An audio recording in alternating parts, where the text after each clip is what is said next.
we were driving along and saw a pretty fit guy and stopped and offered him a ride.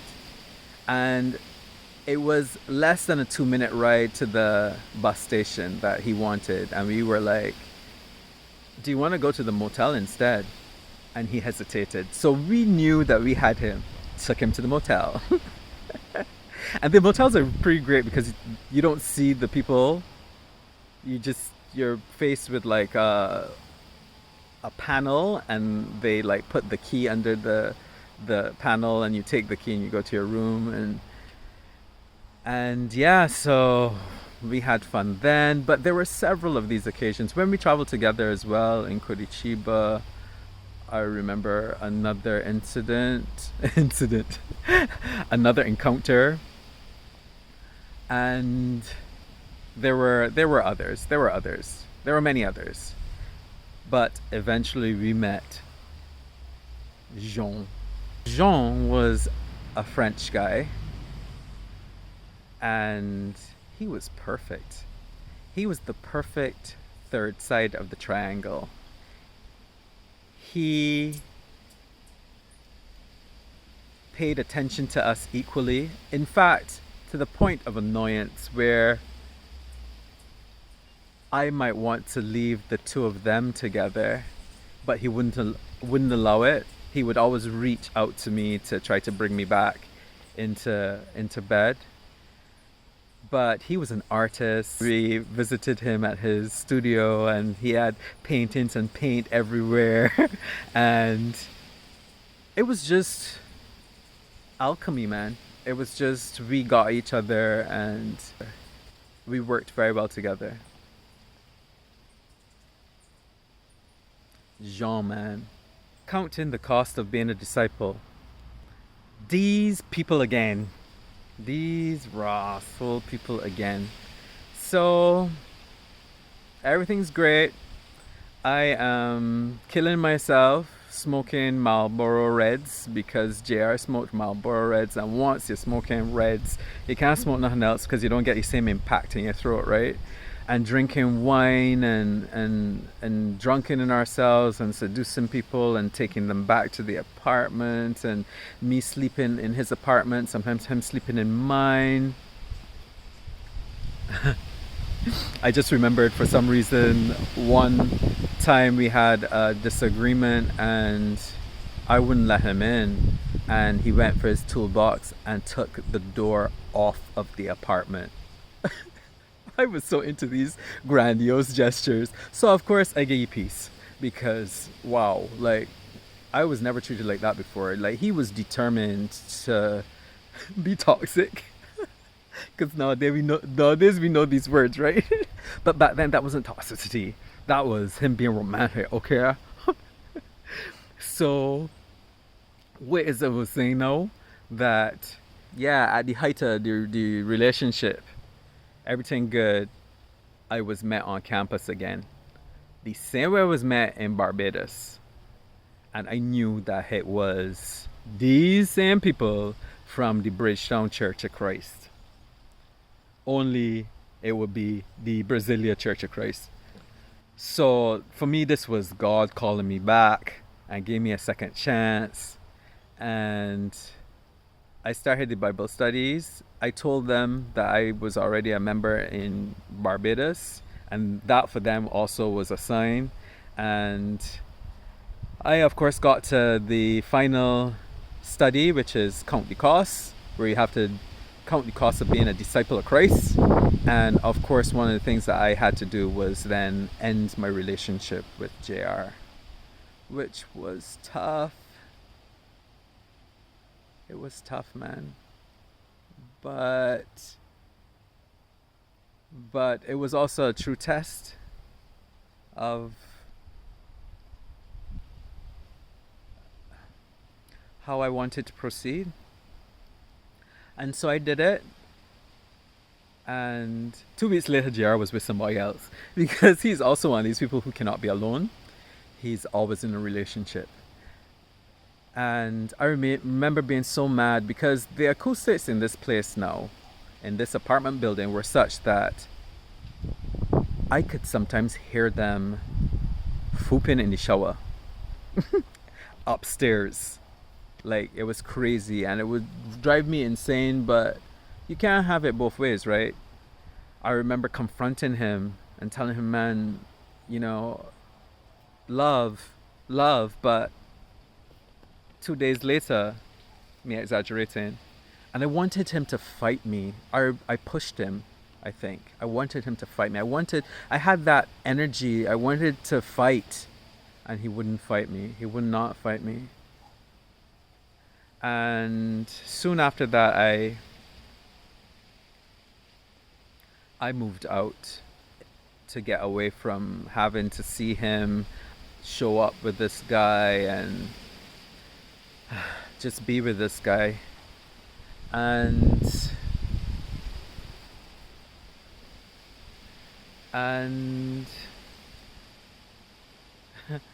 then I was in this group again for about a year again.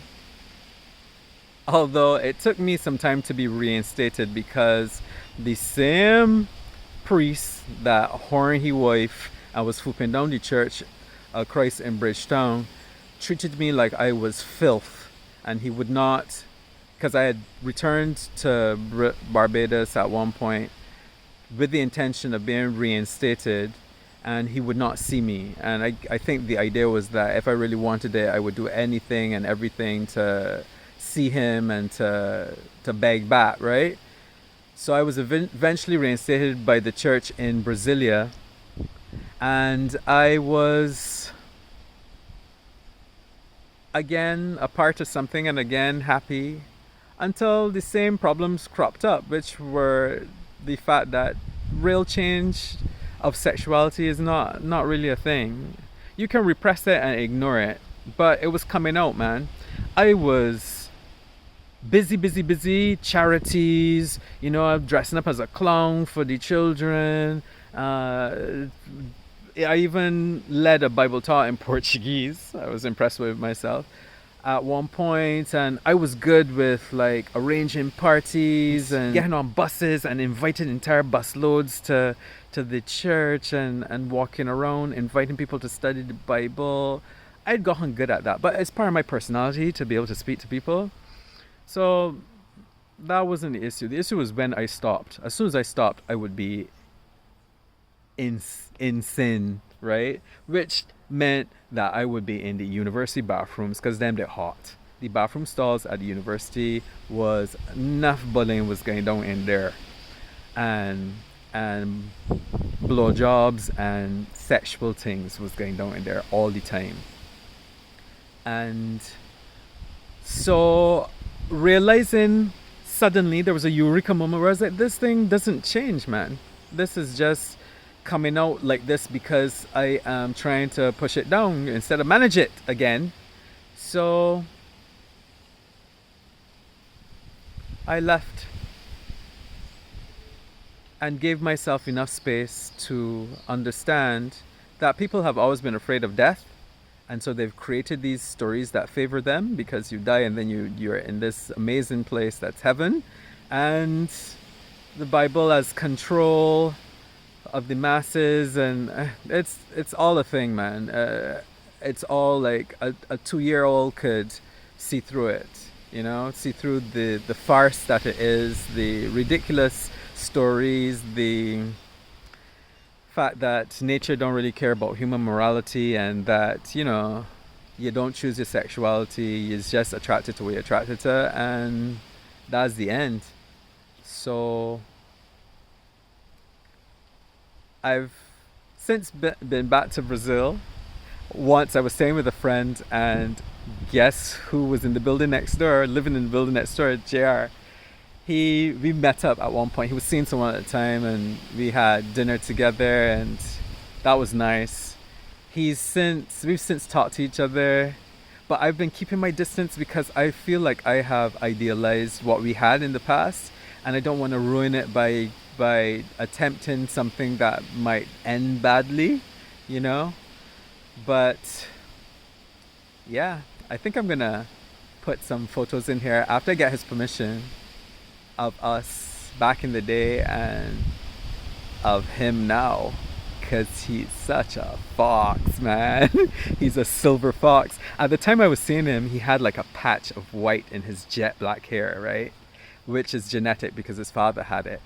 And now he's just white. A beautiful, beautiful man. He's got his last name, Zakshevsky, tattooed across his back. Hot, hot. If you're watching this, JR, I think you're hot. But that's me, and is he the love of my life? I think that I fantasize him to be, but yeah, man, I don't know because I have a different concept of what a relationship should look like. And our relationship was extremely sexual. Now it's more about companionship and an ease of communication and of being with each other.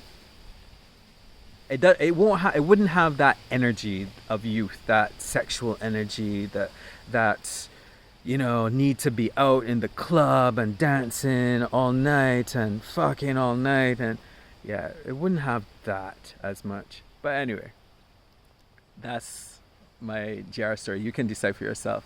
And tell me about your love stories. I'm interested in that, especially if you're Barbadian, because I think that those stories aren't seen as much. Like, I don't have a Barbadian love story, which I would like to have, but yeah, people too afraid, man. Too afraid.